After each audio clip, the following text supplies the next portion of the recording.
जय हिंद दोस्तों। चलिए दोस्तों बात करते हैं इस एक और क्वेश्चन के बारे में। इस क्वेश्चन में एग्जामिनर ने क्या कहा है, a rational number between 3/4 and 3/8, यानी कि एग्जामिनर ने कहा इन दोनों के बीच का एक नंबर बताना है, रैशनल नंबर बताना है, यानी परिमेय संख्या बतानी है। ऑप्शन ए है 7/9, ऑप्शन बी है 7/3, ऑप्शन सी है 5/9 और ऑप्शन डी है मेरे पास में 19/16। ये मुझे दे रखी है। तो चलिए इसको सॉल्व करने के दो तीन मेथड हैं। पहला मेथड एग्जामिनर कहता है कि आप इसको परसेंटेज में चेंज कर लो। कैसे परसेंटेज में चेंज कर लो? यहाँ पर देखिए 3 दे रखा है और ये 4 दे रखा है। इसे परसेंटेज में चेंज करने के लिए किससे मल्टीप्लाई करना पड़ेगा? 100 से। तो ये कितना हो जाएगा? 300/4। तो 4/2500 यानी कितना हो जाएगा? 75%। ये मेरे को वैल्यू आ गई। दूसरा मेरे को देखा 3/8। परसेंटेज बनाने के लिए फिर मुझे 100 से मल्टीप्लाई करना पड़ेगा। तो 4 दूनी 8 और 4/2500 यानी कितना हो जाएगा? 75 यानी कि 37.5। इन दोनों के बीच का नंबर चाहिए मुझे।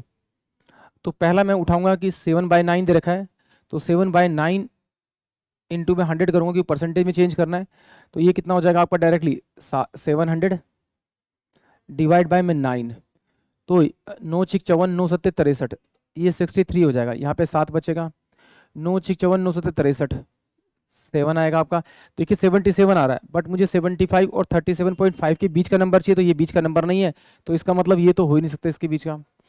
7/3, तो 7/3 यानी 7/3 को मैं 100 से मल्टीप्लाई करूंगा तो ये मेरे पास 700/3 हो जाएगा। 700/3, तो इसे 3 दूनी 6, 1 बचेगा।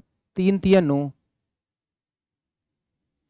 3 तिया 9, ये 233 आ रहा है। ये तो 75 से बड़ा आ रहा है, मुझे इसके बीच का नंबर चाहिए, इसका मतलब ये तो बड़ा आ रहा है, तो ये भी मेरा आंसर नहीं हो सकता। अब आया मेरे पास में 5/9। 5/9 को लिख सकता हूँ 500/9। क्यों लिखा है ऐसे?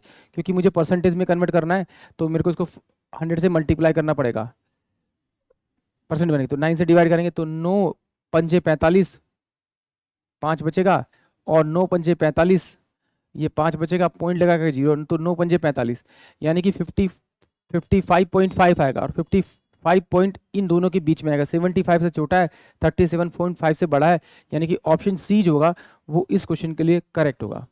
या तो आप इस तरह से कर लीजिए, और नहीं तो फिर सिंपल सा तरीका यह है मेरे पास में कि यहाँ पर इसने मेरे को दे रखा 3/4, यहाँ दे रखा है मुझे 3/8। पहले मैंने इन दोनों संख्या के डिनोमीटर यानी हर को मैंने बराबर किया। इसको मैंने 2 से मल्टीप्लाई किया, इसको 2 से मल्टीप्लाई किया, तो ये कितना हो गया मेरे पास में? 6/8।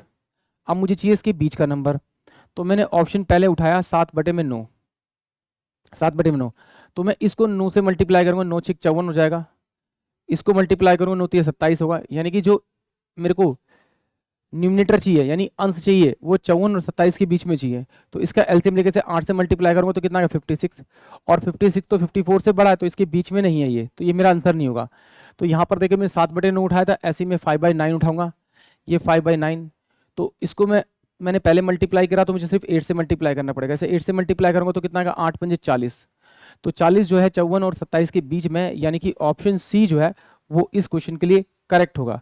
आप इस तरह से कर सकते हैं, नहीं तो फिर सिंपल सा एक तरीका हो रहा है कि भाई इन सबको आप क्या कीजिए, परसेंटेज में उसको डेसिमल में चेंज कर दीजिए। ये मेरे पास 3 है, 3 को मैं 4 से डिवाइड करूंगा तो 0 पॉइंट आएगा 0, तो ये 4 7 28,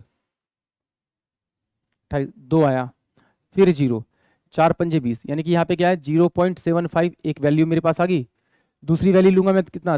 3, फिर डिवाइड करूंगा इससे 8 से, तो फिर यहाँ पर आएगा 0.0 उतारा, तो ये 8 तिया 24,